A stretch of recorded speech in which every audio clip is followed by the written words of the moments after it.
Kemajuan dan kemunduran Islam di Andalusia. Para sejarawan sepakat bahwa kedatangan Islam ke Andalusia secara tuntasnya yaitu di bawah pimpinan Tariq Ibnu Ziyad yang telah memimpin pasukan tentara menyeberangi lautan Gibraltar. Kemenangan tentara pimpinan Tariq Ibnu Ziyad telah membuka ruang untuk pasukan Islam terus menguasai Andalusia, sehingga Tariq Ibnu Ziyad dapat meneruskan penguasaan ke Cordoba dan Toledo. Dalam masa lebih dari 7 abad, umat Islam telah banyak mencapai kejayaan di Andalusia. Banyak prestasi yang mereka peroleh, bahkan pengaruhnya membawa Eropa dan kemudian dunia kepada kemajuan yang lebih kompleks. Adapun kemajuan Islam di Andalusia yang pertama yaitu kemajuan intelektual, di mana kemajuan intelektual ini meliputi filsafat, sains, fikih, musik dan kesenian, serta bahasa dan sastra. Kemajuan Islam di Andalusia yang kedua yaitu kemegahan pembangunan fisik, di antaranya yaitu Cordoba dan Granada. Cordoba merupakan kota terbesar di dunia saat itu. Populasi Cordoba mencapai jutaan dan jalan-jalannya diterangi oleh lampu-lampu. Berbagai sarana keilmuan telah dibangun, seperti gedung-gedung sekolah, universitas, perpustakaan yang bagus, taman yang indah, sehingga menjadikan Cordoba tempat keilmuan dan prasarananya. Kemudian Granada, arsitektur bangunannya terkenal di seluruh Eropa. Istana Alhambra yang indah dan megah adalah pusat dan puncak ketinggian arsitektur Spanyol Islam.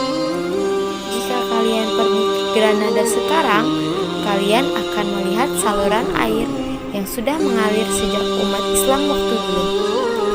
Air mengalir ke segala penjuru, dan inilah prestasi luar biasa yang mereka ciptakan.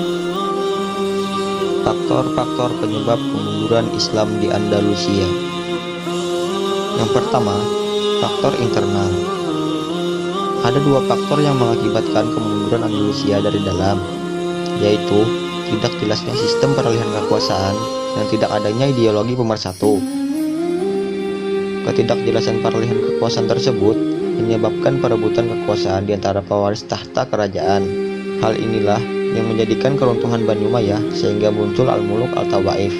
Akhirnya, Ferdinand dan Isabella memanfaatkan pertikaian itu sehingga dapat merebut Granada yang menjadi pusat kekuasaan Islam terakhir di Spanyol.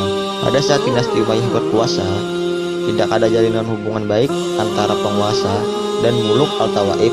Akibatnya, mereka sering mengadakan pemberontakan dan gerakan yang merugikan sehingga kekuasaan Bani Umayyah mulai melemah. Di samping itu, orang-orang non-Arab seperti kelompok Ibad dan Muwaladun dikucilkan. Karena itu, mereka sering mengadakan pemberontakan yang berdampak stabilitas politik kekuasaan Bani Umayyah menjadi goyah. Yang kedua, faktor eksternal.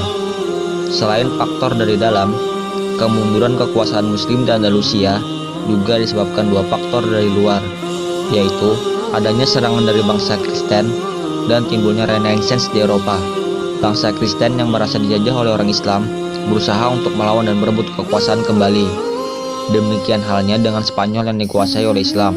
Setelah Islam memperoleh kejayaan selama lebih kurang 7 abad, terjadi kemunduran yang membawa kehancuran. Banyak faktor yang menyebabkan dinasti Bani Umayyah di Spanyol ini mundur dan kemudian hancur.